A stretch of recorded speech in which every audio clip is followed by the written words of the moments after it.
how many podcasters do you talk to? They're like, I just started this to create this audio show.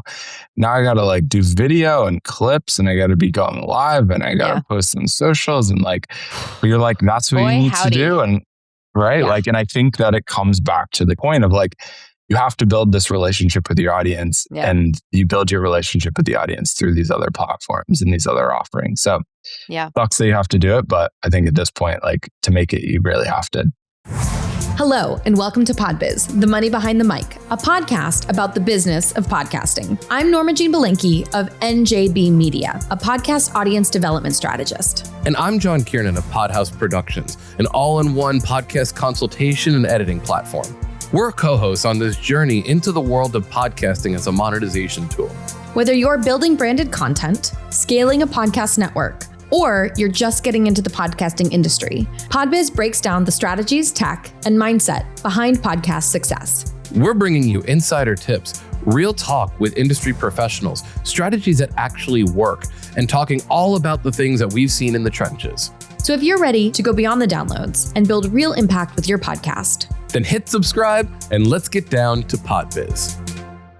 Welcome to PodBiz. Today we're joined by Joe Fucigna, a creator membership specialist. We're going to dive deep into memberships for podcasters and how they can build thriving monetization models through community. Let's get down to PodBiz. Joe, thanks so much for joining us. Norma Jean, I'm very excited to be here. Love the show. We are so excited that you're here with us today. Let's get straight into it. Where's the money in podcasting? Well, it's definitely changing a lot. I think there's a big move right now to direct to fan businesses, memberships, merch, touring, other kind of like D2C businesses. And don't get me wrong, I don't think that advertising has lost its importance. It's still very important. Talk to a lot of creators though, and they're constantly asking for like alternative revenue streams. I think that they're finding that advertising is very unpredictable. It can be very cyclical. And I think a lot of them are looking for revenue that's more recurring, more predictable, build businesses that they own and build more direct connection with their audience. In the kind of direct to fan world, I specialize in memberships. I think for the right creators, it can be very meaningful. Especially in the podcast space. Podcasting is probably one of the top performing categories. Your kind of like biggest memberships are generating anywhere from 100,000 to even upwards of $1 million a month, which is like for a lot of people, a very shocking number. That's a great amount of money. Where do we sign up? I know, seriously. It's, we'll get into it. I don't think that that's everyone. No, I think it's anecdotal. But first off, I just want to break that down a little bit. When you say direct to fans, right? That's not specifically membership, right? That's a lot of different kinds of revenue to fans. And that's not even specifically podcasting, right? That can be influencers, that can be bloggers, that can be Substackers. So tell us a little bit about that world as well. And then we can niche down into podcasting and, kind of the membership fandom that specifically your expertise lies in, because you have a background with Patreon. You've done some really, really cool stuff. I know you have a traditional kind of more agency-based background as well with UTA, A3 artists, all of that. So first off, what is the fan landscape right now, right? I want to call it like Fan-scape. Is that? I love that. Can we invent that word? The Fan-scape. I feel like everyone's got a different word. Yeah. It's amazing. I think the thing that traditionally creators have made money on are brand deals, whether you're a podcaster with advertising, whether you're kind of like a digitally native creator with like big brand deals. Mm-hmm. That's kind of been the traditional space. With kind of like the fall or kind of like unpredictable nature that has become like brands in the last, 3 to 5 years. A lot of creators have been like, oh, what I thought was once sustainable and predictable is not, right? And I think that to me was a very shocking part, because I talked to creators and they just assumed that since they've always been making money, they would make money. Right. They were getting those COVID brand deals. Totally. And they thought that money would just they thought the money would keep rolling in. I mean, there's a lot of creators who have built their platforms by being really transparent, especially on TikTok. Yes. Right. And so they're like, hey, this is how much I made this month. I did an $8,000 brand deal. I did a $10,000 brand deal. And So, there's definitely less of those videos out these days than there was like Yes. peak pandemic. Yeah. Yeah. What I think the move to direct to fan, right? And I think that's when you are offering some sort of product or service to your audience and you are asking them to pay directly. Mm-hmm. What you see is that is a little bit more predictable. You can kind of control that landscape a little more. Yeah. You have an idea of what the revenue looks like. You're selling to an audience that is deeply kind of like emotionally connected to you. So they aren't leaving as quickly, which makes it, a lot more recurring and predictable. So that part of it, I think also in doing that, you're able to, collect email addresses, directly connect to your audience. And so now you're like building a business that you control, right? I think a lot of creators build on top of platforms that they rent, Instagram, podcasting, right? So they're looking to like figure out ways, that kind of thing. Substack, Substack's in the direct to fan space, right? Because that's, what your get an email email. is. Right. Yeah, that's how I say like direct to fan is like, do you have an email address from the person that purchased that product or engaged with you? Okay. Otherwise it's not. So Patreon and Substack are kind of in their own category of, yes, they've become social platforms in a way, and also it's direct to fan. That makes a lot of sense. And I think we don't always think about churn rate in terms of revenue of, direct brand partnerships versus membership, but the amount of people, once you sign up for something, that's $6 is going out of your account, and well, maybe once a year, you're like, okay, I'm going to financially assess all my memberships and maybe I'll cut a few, maybe I'll add a few, and that's fine. Or like all the apps you purchase from the app store kind of a thing. Yep. But, in general, that is I would assume is actually a much lower churn rate than a brand being like, hey, next quarter, we don't have another 15 grand for you to make 3 posts. Totally. Or like in the brand space, there's been a huge move from not working with large creators, right? Not being enamored by these big follower counts or view counts and working with micro creators niche. because they have like much more engaged audiences and that spend goes a lot further. So like in 21, 22, you're a digital creator, you're making a ton of money on brand deals. 2026, right? These micro niche creators are kind of like taking that business away from you. So like that's not predictable anymore. Yeah, no, that makes a lot of sense. So a lot of creators are saying, hey, I want to own my fan base. Yeah. And I think we've seen that on a large scale with a lot of larger creators making their own products, right? Like, the entrepreneurship side of it, we've definitely seen. But I think in terms of the direct monetization of media itself, things are moving more directly toward fans. So like you said, podcasting is one of the best use cases. Before we dive in, what are some like really great examples of podcasts that you've just seen? Like, I know anecdotally you said some creators are making $1 million a month. I'm just going to shorten that. It sounds so cool. I make $1 million a month for my membership. $1 million a month membership. I feel like that you should get like one of those YouTube plaques, like the golden button. $1 million a month. Yes. Right? Don't we all just want that plaque? But what are some podcasts that you've seen really achieve that, and what did it look like? So I want to like overemphasize this point. I think direct to fan, but also like memberships are not right for everyone. Like it really comes down to like there are a lot of very big shows with huge audiences making a lot of money that would underperform drastically in the membership space. Yeah. And there are a lot of creators that are significantly smaller, have highly connected audiences, communities, and make more money than those big shows. And like the thing I always go to is like an emotional connection score. Like how emotionally connected is the audience community to the creator? And it's not a thing that's like easy to measure because there isn't like a widely available like emotional connection score, but that's what it comes down to. And I think everyone has that thing, that creator that they're really invested in. And they listen to a lot of other shows, but like the membership they're going to join is the one that like that has that aspect to it. I think it's that, it's almost that like you want that show to exist. You want that, and maybe you're not consuming all of the content. Like Brian Barletta even said this on his episode when he came on Podbiz. He said, there's some shows that I'm not getting to, but I just want them to exist. And I think that, there's shows, I subscribe to The Cutting Room Floor for that reason.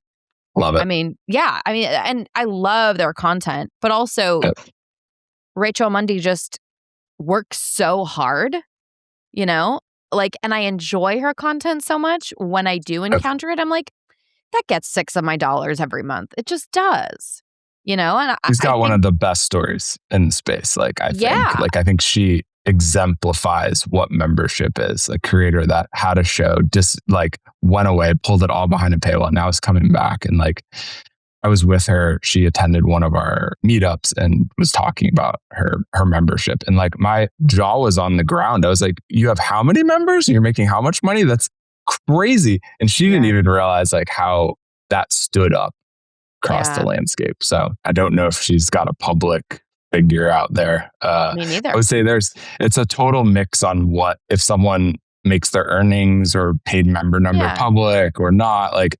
So if the best place to look at a memberships, there's a website called Graphtreon. It's like Patreon with Graph. And it lists out the top performing creators that their numbers visible. And the thing that will stand out to people that go look at that list is that the vast majority of the top performing podcasts are shows you've never heard of. Never heard of. Never. My two biggest clients are shows I've never heard of before someone referred them to me. They're never on a top chart, right? Don't have industry people talking about them. Yeah, but they're just. People nerd out. They're like, I ride at dawn for your show. 100%. 100%. Even just looking at Graphtreon right now, right? We're seeing not another D&D podcast, Dungeons and Daddies. I'm sorry, if you're not a Dungeons and Dragons person, how are you ever going to know these things exist? And we're talking 40,000 paid members. That's insane. Yes. That's a membership that's for sure generating probably $250,000 a month or something like that. Something crazy.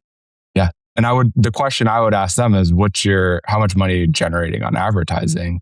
Yeah. Because I think there are a lot of creators and a lot of creators I work with that are either making as much in membership as they are in advertising or making more. So yes, there are a lot of creators. There are some creators making $100,000 to $1 million. There's a whole slew of others that are making mid to high figures. And then there's a bunch that are making $10,000. But the question is how much is that relative to your advertising business? And if it can sustain your podcast, that's a big part of it. $10,000 a month is you can quit your day job pretty much. Yeah, totally. It's all relative, right? If $10,000 is good for you, then that's amazing. If for some creators, they need to make $50,000 a month for it to be valuable enough to kind of invest the time and energy in it. Yeah, absolutely. But if that's just paid membership, you're not even talking merch or events or advertising or anything else connected to it. So that's wild. Podbiz is brought to you by Lean Loaf, our video podcast partner. Because running a podcast is so much work outside of just recording a podcast. Lean Loaf handles our entire post-production pipeline, getting everything platform ready. That way we're not chasing files or managing editing timelines every week. We really recommend Lean Loaf. It's been phenomenal. We're a 2-man team. And so for us, it's been fantastic to have the additional support to focus on the content of the show and the incredible guests we've had on. And really get down to answering the question that you want to know the answer to. Where is the money in podcasting? Lean Loaf is trusted by some of the biggest names in the podcasting industry. So we're in really good company with folks like iHeart, HBO, and Netflix. If you want to take a load off and take your podcast to the next level, head on over to leanandloaf.com. I think the definition of success is different for every podcaster and every creator, for sure. Yeah. But I also think, when we're talking about the ways that people monetize, that dream of making it doesn't always look the same for everyone, right? For some people, it's going to be top of the charts. It's going to be, $1 million a month club, right? And for other people, it's going to be like a touring musician, right? Mm-hmm. The equivalent in terms of, an independent creator. Hey, I make 15 grand a month, 10 grand a month. And in a lot of the US, not New York, but in a lot of the US, that is livable, very much so. Yes, it is. And you can make the thing that you love. You have a recurring revenue stream that keeps you afloat. You don't have to be so worried about advertising dollars or other kind of like business metrics. So, yeah. But the thing is membership is not right for everyone. I do a lot of vetting with creators and I have a survey process that I think is the best way to predict membership some potential. Of the kind of questions you ask? Yeah.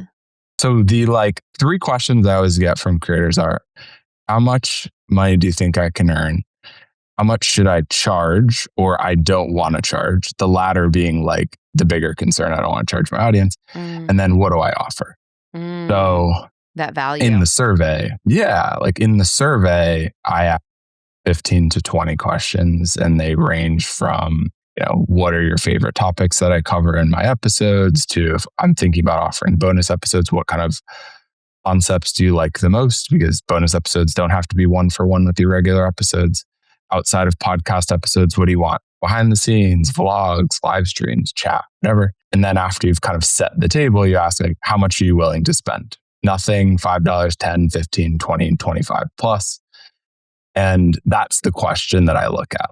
How many people would say that they're willing to spend money and join a membership? And the thing that I saw as I did these surveys was that the number of people that said that they would pay $5 or more is very closely correlated to the number of members you'll have at launch.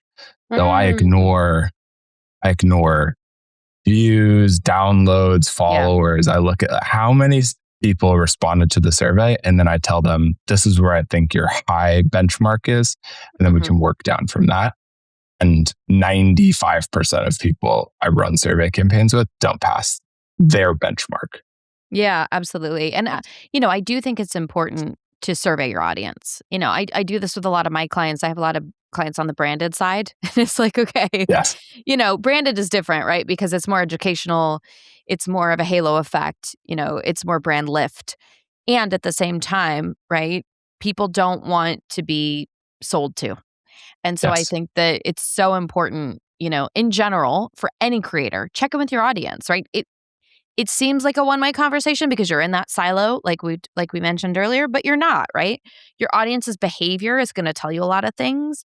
And it's also absolutely important and vital to say, hey, we have a survey in today's show notes, or hey, we want to hear what you have to say about the show. Because I think you're right. A lot of shows that are very popular are more in the category of passive listening. And a lot of shows that are niche and maybe have a smaller membership are like Dungeons and Dragons. We ride at dawn. 100%. My wallet's open. Let's go. Do you have a $25 tier? I'm in. Yes. Where's my commemorative dice? Yeah. Totally. Yeah. I think a lot of creators don't actually know who their audience is. They don't know the demographics, or they're basing it off of social platforms that are very wide and generic. They also don't understand the interests. I can't tell you the number of times in building a survey, I ask the creator, what do you think are some benefits you want to offer? And they say X, Y, and Z. But they're this is the thing that everyone's going to love. It's some sort of podcast concept or something. We put it out there and it's dead last. And you're good thing we didn't build the membership around this.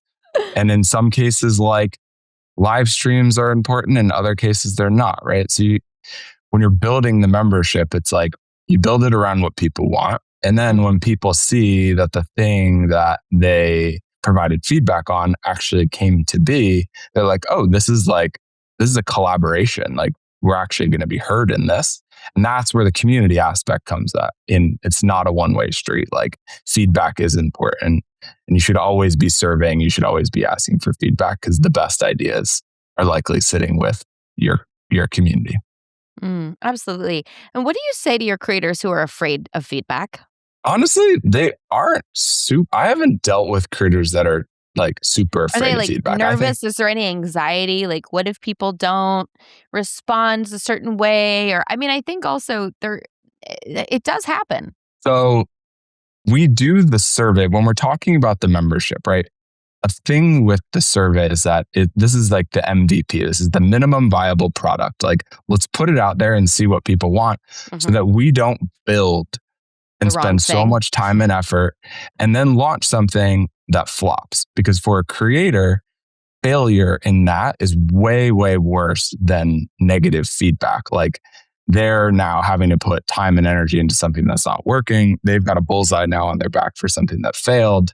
So we do the survey to avoid that. So that feedback, while negative, and I think can be a bad thing to hear from your audience, right? Is they're always very grateful for the feedback because it helped them make an informed decision. And that informed decision is like, we're not moving forward with this, or wow, everyone wants this. I had some real doubt about the validity of this membership. Like, I want to do this. People want to pay for stuff. That's the other thing. Everyone's like, I don't want to charge my audience for anything. That I feel scared about that. And then you find out that 95% of your audience wants to pay. So it's validating in that side. The survey at large validates or doesn't yeah, I mean, I do a lot think, of different factors. Yeah, I do think like what you said, right? A lot of podcasts aren't necessarily viable for membership, but the ones that are, they really are. So it sounds like your process is you start with a survey, right? Yep. And then from there, you figure out what people actually want, and then you build the membership around that. Like, a lot of what building or running a membership is data-backed feedback. Like, I look at that stuff.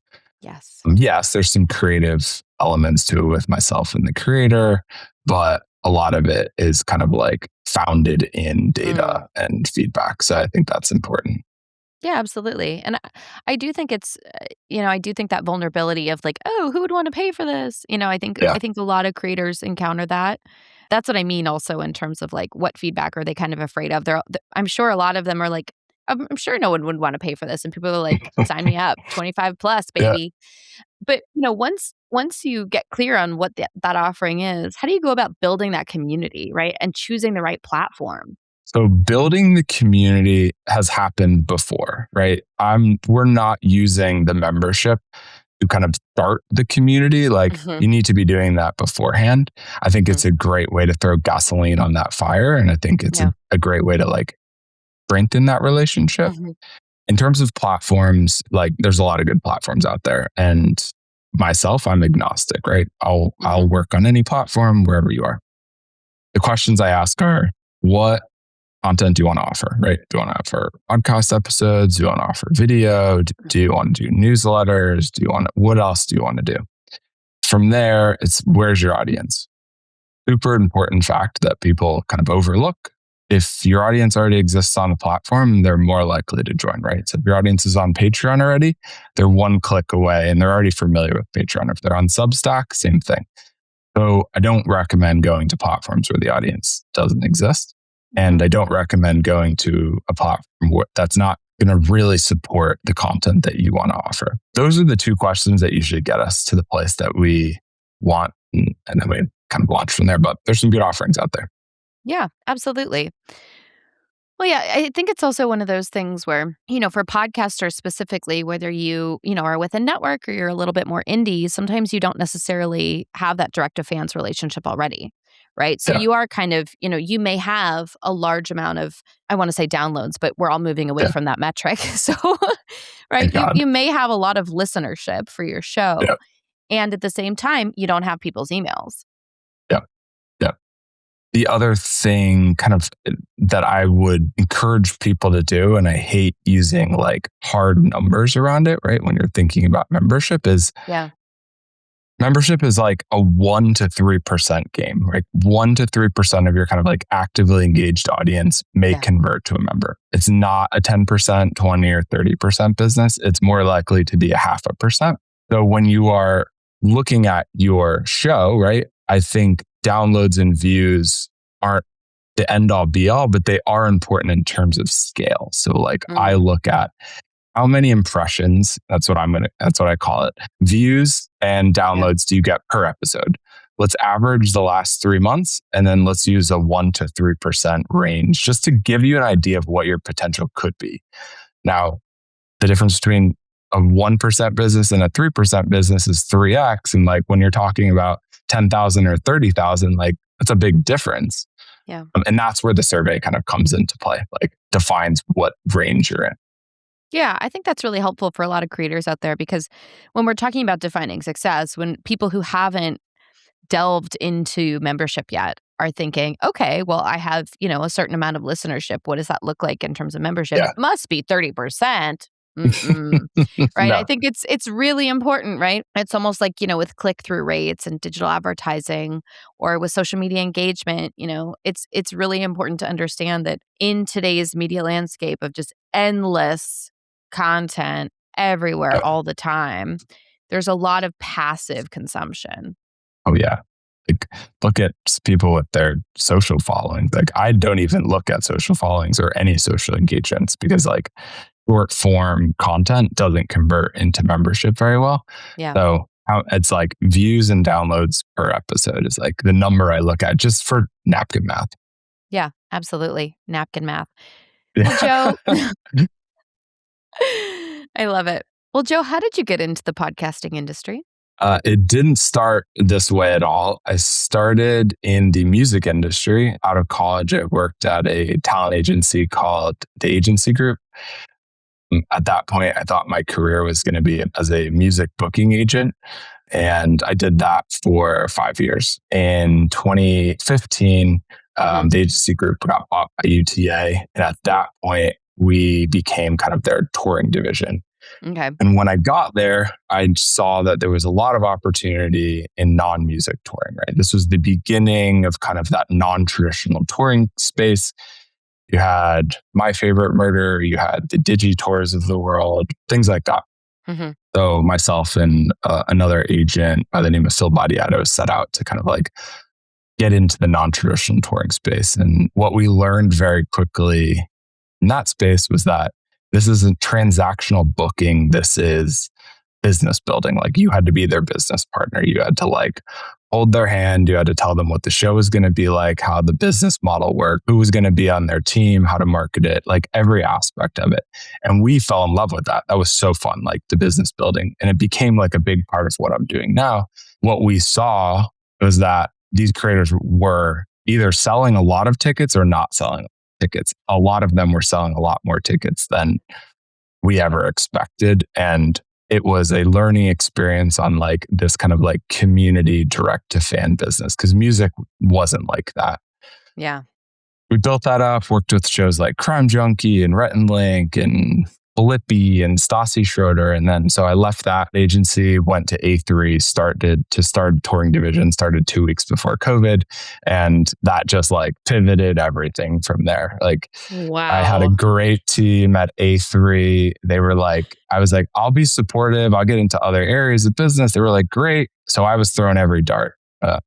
Podcasting, memberships, merchandise, virtual events. And so I got deep into podcasting, kind of helping the team there kind of on the more traditional kind of like agent services for a podcast. I was also doing a lot of work with Patreon at the time to kind of like get creators to launch memberships. And it was at that point that I was like, I need to make a change. Like the creator economy is like really taking off. And I've been an agent now for 10, 11, 12 years. I left, went over to Patreon, and was one of the leads on kind of like top of market podcast acquisition. While I was there, I saw like 2 big things. I saw the creators making a lot of money, a lot more than I even expected. Like I said, a lot of them were not household names. So I just saw so much opportunity. But on the flip side, my role was getting medium to big podcasts to launch memberships. And it was like a near impossible task, like because these creators were so overwhelmed by the opportunity. Like, and at the time, Patreon was offering pretty significant advances to incentivize people to launch. And that wasn't getting them over the line because the questions were like, okay, if I get this off, well, how am I going to run this? And I can't have, even if I get it off the ground, I can't have this be unsuccessful. Like I need someone to operate it. And if this burdens any area of my business, I'm not going to do this. The risk is too high. Well, that's and very real, I everything has think. an ROI. The amount of time it takes to sustain a membership and consistently create and offer value, that's a job. That's a lot of jobs. I built a business off of it. Yeah. So yes, so after my time at Patreon, I was still very bullish in memberships. And I saw this opportunity. And my hypothesis was, what if I come in and I'm an end-to-end solution for the creator? I run all of the aspects of it: growth, operations, engagement, community, content advisement, all of those parts. And I just left the content creation to the creator because they always said this is the thing that I love doing. Like I love creating content, and I especially love membership content because I don't have to be beholden to the algorithm or the content that like the larger audience likes. But they all said like, I hate the business side of it. So that was my hypothesis. I launched the business, said like, I'm going to pitch this to some people and let's see what happens. And quickly heard the thing that I thought was true. I've thought about launching a membership, but I couldn't even wrap my head around the business and the operations. If you're offering me that service, like I'm in. This sounds great. So I built that for, now it's been a little over 3 years. And yeah, I'm working with some incredible creators. I have kind of like a creator side of the business. And in that case, I usually partner with them and take a portion of the revenue and run it full like end to end for them. And then I have an enterprise solution where I work with media companies, networks, platforms, and that's more kind of like consulting. Yeah, absolutely. Where I'm at now. I mean, it's definitely one of those things where when you take, you're going from like, okay, I've done this for someone else, and like, yeah, it's been successful, and yeah, my career kind of hinges on it, but like, I'm getting a steady paycheck to like, it's go time, right? It's a very different feeling. Yeah. It's I always wanted to start my own thing, and the time was right. I felt like didn't have a lot of risk, and the opportunity and membership was there. No one was doing this, right? There was no kind of membership specialist, membership consultant. And I saw the revenue potential because I was at Patreon. And I was like, if this works, this can be a very sustainable business. Everything I pitch my clients on, which is which is recurring revenue stream, predictability. Like if I'm doing my job, right, then that applies to my business too. Yeah, no, absolutely. It's interesting. And what have you learned, I would say, in terms of, working with creators for, I mean, I know we keep saying niche, right? But is there a specific kind of creator, not necessarily the content they create, but the kind of creator that is more successful with memberships? Yeah. So like the category that I love is female hosted shows with female audiences that are like late 20s to late 30s, chatty shows. Like those shows do really well. Like the audience, the community wants community. They're usually like have built this like parasocial relationship with the host. They're willing to spend on it. So specifically, I look at that. I also like almost entirely work with creators that have a big video presence because I feel like those types of creators have more diversified businesses, more diversified presence. So they've built a stronger relationship with their audience through those. Yeah. So those are the categories that I look at. I think niche is great. Like chat shows work really well. The limited run series are incredibly difficult, if not impossible, to run in the subscription space. Journalistic shows are sometimes kind of challenging.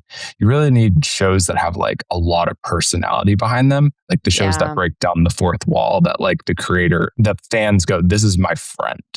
And I'm willing to support them, and I want more from them, more than just bonus episodes. I want to know what they're doing. Yeah, parasocial really has been the word of the year. Absolutely. Yeah. And in terms of the value that fandoms and audiences are getting from these memberships. What are some of the unique offerings you guys have put out, right? I'm guessing a lot of it is, can I just guess? Can we play a game? Can I guess? Go. Give me your top. What do you think your top 3 is? Okay. Bonus episodes. Okay. Exclusive opportunity to sign up first for live events, I guess. Like live events, but I think a lot of live events sell out, so it's like you can get in kind of thing. And I know this is traditional, but I kind of want to say merch. Okay. Number one for sure is bonus episodes. Like if you are a podcast, if you're not offering bonus episodes, don't even get into this. Ad free is such a passive benefit. I don't even offer it with any of my creators because I think it then hurts their ad business when you're most engaged audience is not listening to the ads. I think that's going to hurt your ad business. Yeah. And I don't think people care about it. They either want to listen to it or they're just going to skip through it. So they don't care. Not a big value. But if you don't offer bonus episodes, don't even try. That's where value is. And the big thing about that is bonus episodes don't have to be 1-for-1 with your regular episodes. I think you got to hit 30 minutes. If you're under 30 minutes, I think that people are going to start to complain or you're going to get churn. And that's weekly? Is it with the same cadence of your regular episodes? I do. I am a big proponent of 2 a month, right? There are some creators that do weekly. I do 2 a month and I do 1 at $5, 2 at $10. And then you fill it out with other benefits that we can talk about. But I think a lot of people are I need to do weekly bonus episodes, and all of my memberships are very healthy and we do 2. If we find that they can do more, which they usually can't, then we can add more, add another tier. The last thing you want to do is go out of the gate with something that's not sustainable, figure out that you can't do it, and then backtrack. You have to drop a tier, you have to do this, brutal. Heartbreaking. Oh, yes. It's heartbreaking. And we have to remember, creators are people. They're not robots. They're not AI. They have limited personal bandwidth. We all do. Right? Yes. Even in today's world where we all have 5 jobs and we're all doing a million things, and we're all everywhere, all the time. We are human and we still have to sleep and be outside and feel the sun on our faces. The thing I tell all my clients, if I sense at all that you're thinking about it, we're not doing it. If you're well, I think we could, no, I'm we're not doing it. Or we'll do a pared down version of it because I know the reality of that is you're not going to get it done. And you'd rather over deliver than under deliver. So that's the quantity in terms of the concept for bonus episodes. You can make it way more raw. It can be way more unfiltered. It can be less produced, easy. I say you recorded an episode, your regular episode, tack on another 30 minutes to an hour, and just go and record that. Your audience, your paid members, they want something that feels a little more authentic and raw that they wouldn't get somewhere else. Loosey-goosey. Yeah, they want to peek behind the curtain. They're we're already friends. Why aren't you inviting me into the backstage? It's kind of like going backstage after a concert, right? Or the meet and greet with the artist. I think it's probably the podcasting equivalent. So interesting that bonus episodes are the number 1 offering for membership. Huh. Not even close. The others that you said, touring is great if you tour. If you don't tour, then it's not helpful. I think it's good for your first tour. I think you could become diminishing value as you tour more and people figure out that you're not selling your shows out. Yeah. But I've had huge jumps with creators that have launched their first tour and offered pre-sale access. Merch is also good if you have an existing merch business. If you have an existing merch business that is doing really well, build into that, offer exclusive items that people purchase, offer discounts. I don't love the idea of gifting merch to people because it's a massive pain in your ass. Other benefits that I love behind the scenes, go on your camera roll and post some random pictures. What you ate, where you went, your friends, just random everyday stuff. If you do video content, right? Reviews, vlogs, recommendations, short videos that you can record on your phone. Good filler content. Chat rooms are never a huge, there's not a lot of demand for them, but they're great for community. A Discord. Yeah. Yeah. You just turn them on. community chats with each other. You don't really have to be in there. So those are the benefits that I think are most valuable. Live streams, people always think are more valuable than they are. I think Yeah. that they are valuable quarterly or twice a year. Like that's about it. Got it. I could see that. Yeah. I mean, I think everybody wants live streams to be more successful, but who has time for that? Nobody has time Oh, to like be in the same place. I mean, think about it. Think about just for everybody watching and listening for PodBiz. We're an industry show. We're all mostly professional podcasters or content creators. Like, it is hard enough to schedule a call. You think I want to do that in my free time? No, I don't want to have to be anywhere. I mean, there is a time and place for it, but the pandemic is over.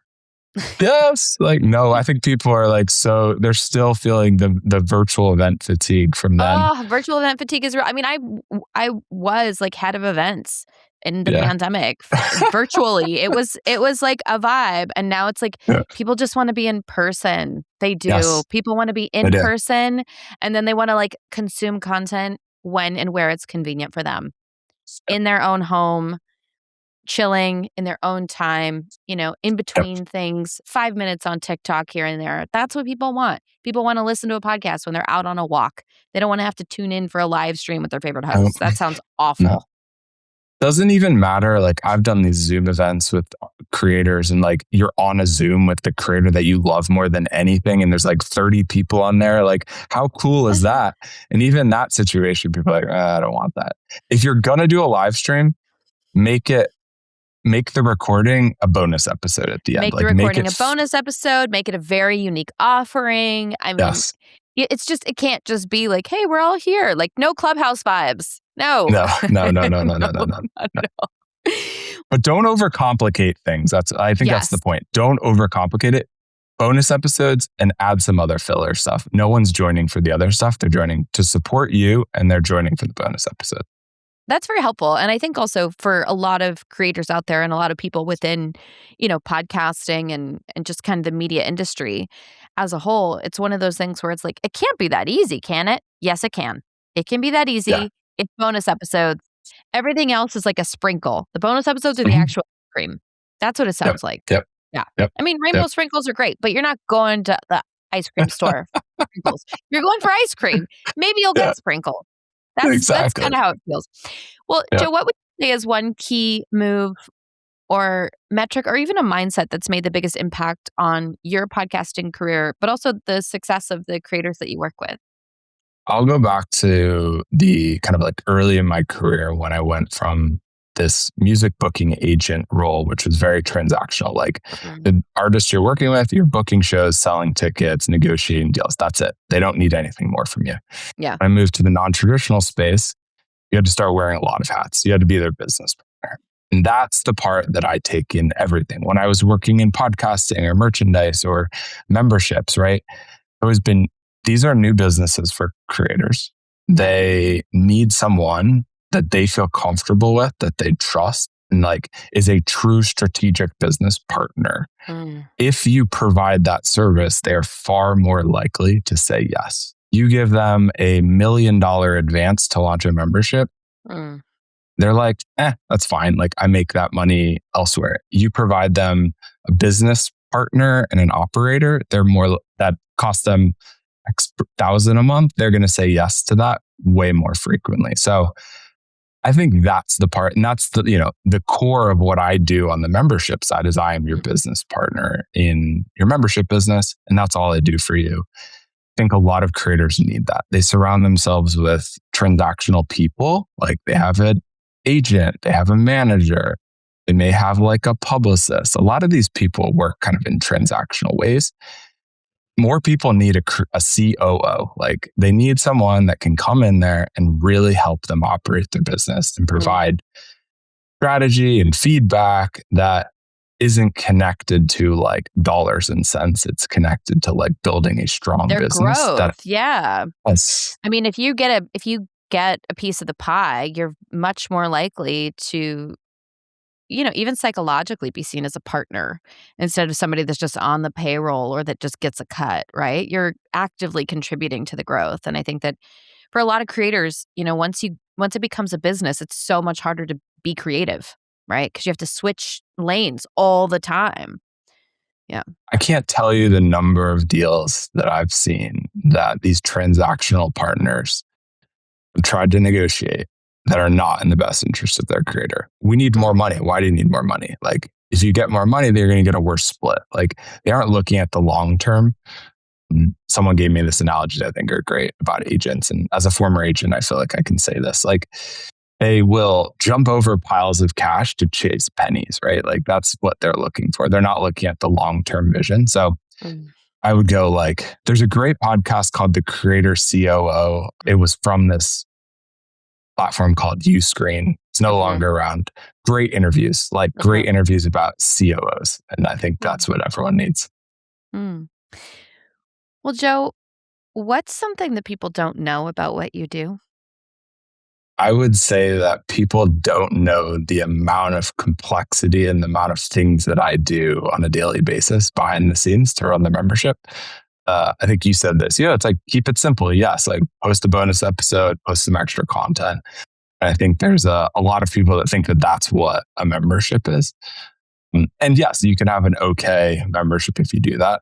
What differentiates like a good membership from a great membership is like probably all of the things that I'm doing like on a daily basis. That's growth and retention tactics, tracking and analyzing performance, content ideation, community management, customer service.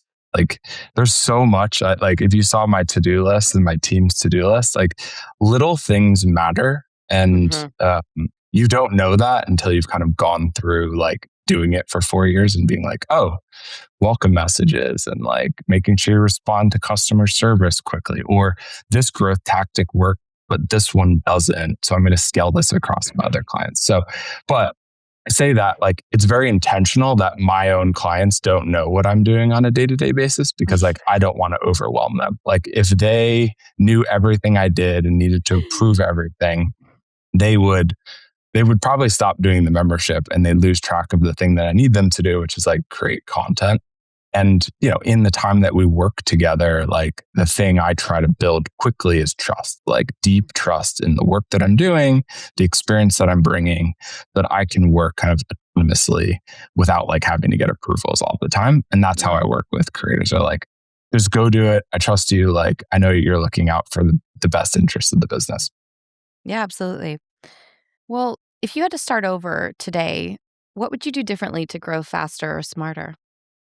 Looking at the business, I actually don't think that I would do anything differently. Like, I think that the mistakes, like and I say this not because of the wins, I say this because of the mistakes. Like, it's the things that I learn every day. It's the mistakes that I made, the problems that I had to solve. Like, could I have gotten to this place faster? Maybe.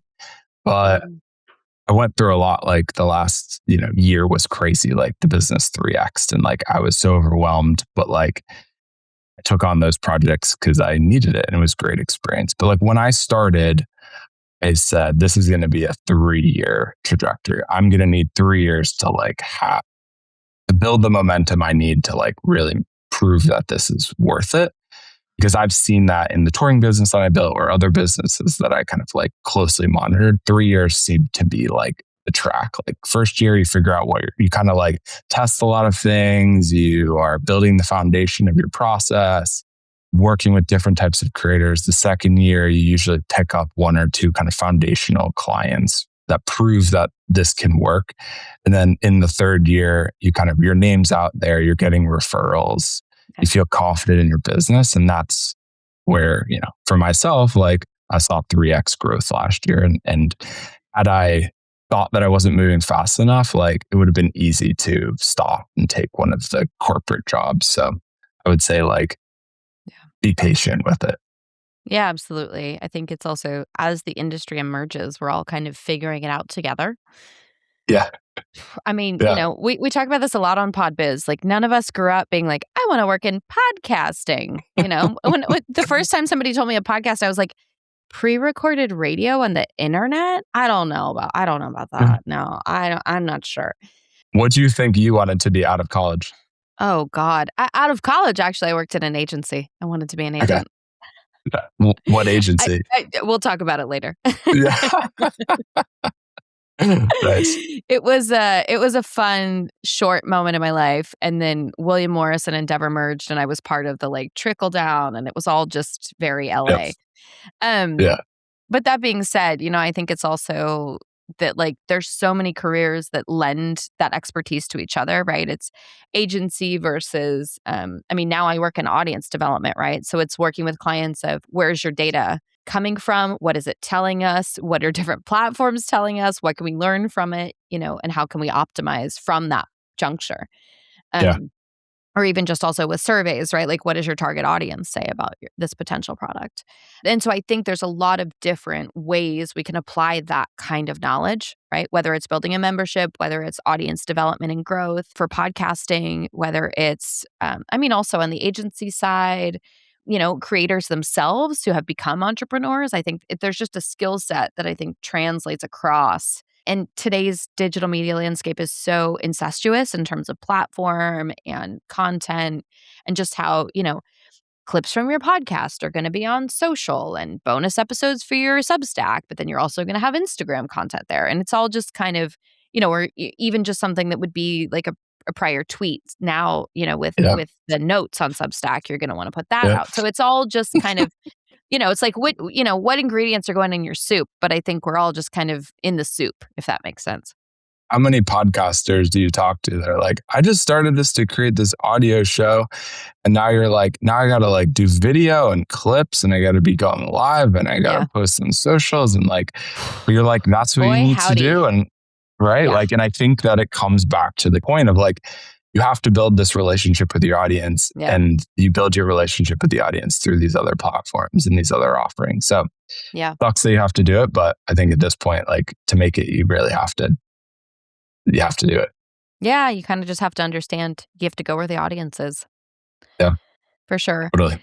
Well, Joe, what are you most excited about coming up within podcasting? I am more excited about memberships than I've ever been. I think there's been a huge surge in interest in the last year. I'm having conversations with creators, media companies, networks that are big and that would have never even had the conversation 2 or 3 years ago when I was at Patreon, and are now like coming to me asking about it. So these are people that are excited about the space.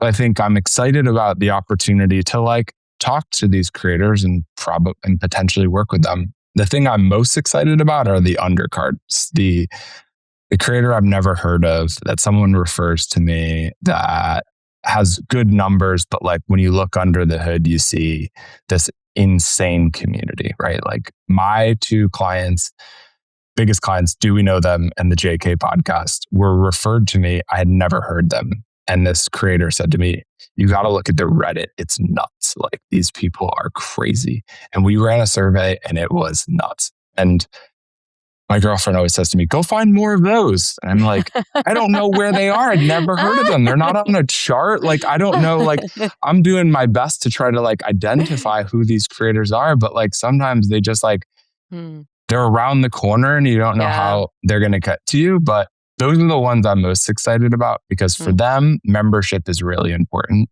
And they're the ones that are going to ultimately succeed. So, and a membership is like very meaningful to their business. And because it's very meaningful to their business, they're going to talk about it. They're going to promote it. And like, it's important to them.